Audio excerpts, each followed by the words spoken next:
My beautiful and lovely gamers, my name is Jonal and welcome to How to Carry. Today we're taking a look at Soldier 76, one of those heroes that are very underrated and ranked. This is of course a video series where we try to cover heroes that is not always considered meta, but also we will take a look at meta heroes and tell you guys how to rank up with them to try to widen people's horizon. There's so many people that just get stuck when we're playing ranked and when we're in this competitive game mode that, okay, we're only supposed to play the most meta heroes and nothing else. So this will explain to you how to utilize, so you know how to play against, and also how to use other heroes and how to carry with them in your rank games, because we need to understand that some of these heroes have very specific playstyle, and understanding that and having them in your arsenal will give you flexibility and give you strengths that you normally don't see in rank. And especially in lower elos, this is a good way to catch people off guard, especially people that are very meta slaves, because they're not used to seeing some of these heroes. And today we're taking a look at Soldier 76, a guy that has been in and out of the meta. We see people like the Frank and carry hard with him on ladder, but in general he's been a hero that's been neglected for a very long time. Let's talk a little bit about why. Of course, before we start the video, I like on the video, always say up to games, YouTube's algorithm. Tell me down in the comment section what hero you want to see for next time. Also, I know that you guys are liking this and engaging with the content, and subscribe and bell notification if you're interested in this kind of stuff. I will try to cover every single hero in or what if this is a series that you guys like and support. Outside of that, if you want to hire me as a private coach, you want to rank up, improve, and get better at the game, doesn't matter if you're bronze or top 500, hit me up on our Discord server. It's 50 euros for a 2-hour session. I hope to see you guys there. Besides that, happy holidays. Now, Soldier 76. He has a very specific playstyle, and that is what makes him very unique in the way that he's played and what he brings to a team.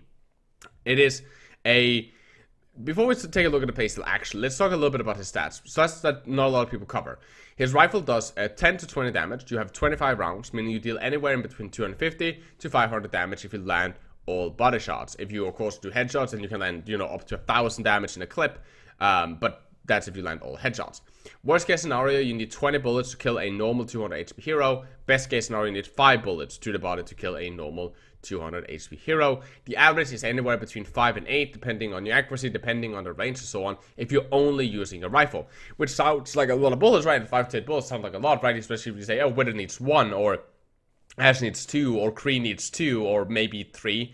But he needs 5 to 8, but his fire rate is really fast, and the way that you can burst and the accuracy of the rifle is what makes him so strong. You can very quickly burst somebody, but especially when you start talking about helix. His rifle isn't his primary way of getting kills. That's his pressure tool, the thing that you use to force out abilities, get people low, reduce their shield, keep pressure on their tanks, keep pressure on their supports, and the DPSs to knock their duels against you, and you can quickly trade due to your movement, which we will talk about. His helix is his pick tool, dealing 120 damage. A helix is essentially easily comboed. You do 4 body shots and a helix and they die, or you do two headshots and a helix and they die against a normal 200 HP hero. That is the strength and the pure damage output that you get from a helix. Meaning, again, all of a sudden, taking duels or being in a bad position that the soldier catches you in, you land, again, especially if you're on high ground shooting down at them, you land, a headshot and 2 body shots, and again, it's full auto. So you get essentially one burst off with 3 bullets, you send the helix right after, and they immediately get deleted, and the reaction time of that takes a long time. Compared to McCree, which needs to line up either headshot or land 3 slower, burst-wise, shots. Of course, at this point, the soldier is reliant on his Aegis rockets, which is one of the weaknesses of the guy. But the burstable potential of him, while having a stationary primary fire that is so stable and gives so much pressure, is one of his strengths. Outside of that, the big thing that makes him an insane carry and makes him very difficult for the enemy team to play against in, competitive rank ladder is his movement. When he sprints, he gets a 50% movement speed, which is insane. That paired with the fact that he has a healing station, which heals 40 health per second for a 5-second duration of a total of 200 health, so he can heal himself essentially from 0 to 200. Doesn't make sense. So 1 to 199, you get 200 healing over the time of a duel, right? Does that you can take these very fast, aggressive angles. You can do very quick rotations and flanks without taking yourself out of the combat, without making sure you're not active. And that's the thing that a soldier will be doing. You'll be playing it almost like a ranged tracer. You will be constantly keeping pressure from all kind of angles, and it's super easy to use him to punish bad positioning, which is happening even in master games. People have bad positioning where they're not properly using cover, not properly positioned themselves, where the enemy doesn't clear high grounds enough, or doesn't clear angles and make sure that the space is denied. And therefore, a soldier that moves around fast with a helix rocket, 120 burst, 2 headshots at that, and you know, somebody get picked, and he can move around, and he has healing, so taking a duel against him is very risky and very, very scary. And even if, you know, multiple people attack him, he have 50% movement speed and can run away, heal, trade really fast around corners. That's a strength. And I think a good way to show them. Hanzo, which is here, is one of the more kind of difficult heroes to play against. So let me just quickly show you guys how to play against a Hanzo. So it's really quite simple. When you're playing Hanzo here, you know, for example, let's say that you, for some reason, you've been pushed back here, your main group is up front here, the enemy's there, right? You want to, you know, deal some damage and so on. The Hanzo is very much stuck in this position, right? Like, he's very much stuck in this main, and he can look for picks and whatnot, and if you team push, you can, of course, follow. But if the enemy team is holding this or pushing guys back and slowly but surely pushing the payload, there's not really much you can do, right? You can look for picks, you can break shield and so on, but you're really stuck on landing really good headshots, hoping your team can hold the main group, giving you time to, you know, break shields, keep pressure and whatnot. If you want to flank here, so if I want to flank, right, I run, right, like, you can see how long time this takes for me to get into a position, and then I need to, you know, land these shots here, which you can see is very slow and gives the enemy team reaction time to do something. Of course, if I have rapid fire, I can get some stuff on, right, and so on. And then if I need to go back, right, this rotation takes a long time, right? I can go for window, but window is exposed, right, to fire down there. So, for example, if there's a Sigma, he can bounce, you know, his orbs into the room and kill me, right? And, you know, playing a Hanzo and having to do this can be risky because I land so close to my main group, right?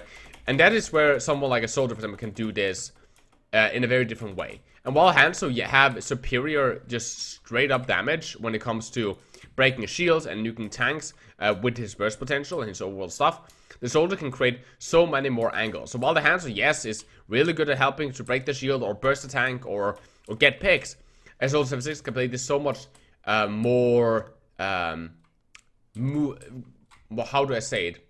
Agile. That's the word I'm looking for. But, you know, you're starting main, right? You're doing your things, right? And you can see, you know, as long as you fire and burst, you know, the rifle is pretty accurate, right? As long as you know how to fire and burst, the rifle is pretty accurate. If you go a little bit over the burst, it's fine, right? So you can do some pretty fast taps. Right, so you're here with your team and whatnot, and you decide, okay, and this is a good moment to flank. I need to flank fast to whatever. Like, there's an anode that stands right there. Very common position in gold and in platinum and diamond, that the anodes will be standing, you know, right here, right, hard scoping her tanks, right? And just healing, and she will stand right here, no cover, right? She won't be hugging any walls, and even if she's hugging any walls, like even if she's playing here, right? Okay, you cannot get her from this position, right? So if again, the Hanzo used a long time without rotation. You can with soldier just quickly goes like this, bam, bam, bam, and now I'm here, right? Now you can quickly burst somebody, right? You can take duels. If you take damage, you know, you don't have to essentially retreat. You can again, you can kind of push, drop your healing on yourself, get a different angle, right? Move in here, get some shot off here, right? Run back, trade more, right? Ba-bam. And if you for some reason now need to return to your main group, you can very quickly return to the main group and be active. And even if you know, if you were Hanzo, right, and you were rotating down here again, and the enemy team was pushing and you got caught out, there's a very big chance you will die. You can maybe try to leap there and climb over, but you can be pretty quickly fucked, right? As a soldier, you can very quickly do this, and you can do very quick movement stuff, and so on. On top of that, one of the things that I don't see a lot of soldiers do, remember that your sprint to fire speed is pretty fast. Especially if you do a jump. No, it's not instantaneously, but it's pretty fast.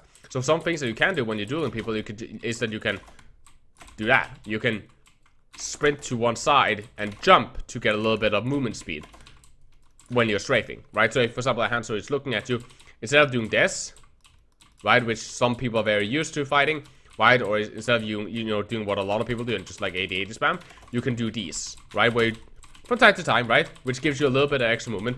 And again, stuff like that, right? How fast you can unpeak just by using this sprint here to unpeak, and then peak again, and you know, peak, so on, right? It's trading. Like, as a Hanzo cannot trade that fast, like that, without burning his launch, and then he can't do this, you know, forward and back, and so on, right? So if you really get, you know, the hand of his movement, he is super good.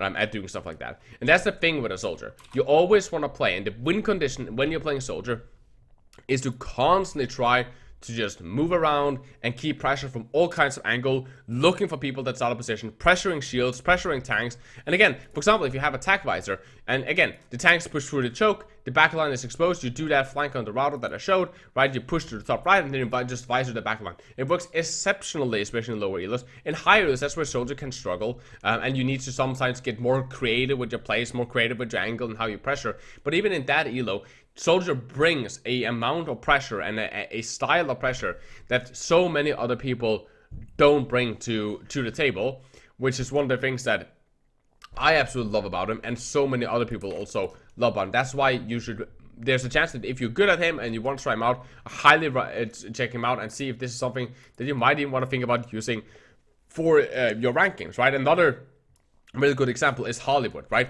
A soldier that is, normally, holding one house is fairly common, but again, if for some reason, if you need to rotate over to the second house, for example, you're playing up here and you're dealing a lot of damage, you can also play down here and rotate fast, right? So again, if you're here super far forward and your team get pushed, you can very quickly move to here. If you get pushed from here, you can very quickly move there because you're so fast, right? But if you are fighting here and you're dealing a lot of damage, you're just messing them up over here. Let's say that, for example, as a very good example, that your team was defending and they were defending a little bit further back, right? They were defending back here. The opposing team were pushing you guys with their payload, right? You were playing up here. You didn't really feel that, the angles that you were getting was like the most beneficial. There might be something over here that's like kind of threatening you. You didn't really like that. If you can get a rotation over to here, which you can do pretty fast, you can start pressuring from this bridge. You can start playing and shooting down from the bridge. You can start playing over here, giving you more aggressive angles, and you can start moving back around to your team, move down here, rotate, right? All these rotations that normally would be seen as expensive, right? That McCree walking slowly over here is very risky. All these, stuff that normally would seem expensive has been halved in price and in time that you will be taken out of combat because you're so fast. And again, you can sprint and then you can start shooting a little bit and then you can continue sprinting. And that is the amount of pressure that you can get and the amount of angles that you can create with a soldier and the pressure that you can bring. So I highly recommend you guys check out Soldier 6. I at least found that he was super fun to get back into. I hadn't played him in ages. And then I started playing him, a while back. And I hadn't played him for months and months and months of the game because I didn't really think he was viable. And he was so much fun to get back into. You have so much carry potential in the right moment. Sometimes you shouldn't play him if this is not where your team is. If your main group is constantly just dying and, you don't even have time. Like the time that you're alive, it's not long. You can't burst fast enough before your team wipes again, then you might want to take a look at getting somebody with some more burst potential, like a Hanzo or a Reaper or something like that. But if you have the time to constantly keep pressure and you can abuse enemy positioning, dominate it with Soldier. I highly recommend it. Check him out, like on the video, all the good stuff. Please take care of yourself. Happy holidays. I love you guys very much. As always, my name is Jonal, and you guys keep the enemy in your crosshair.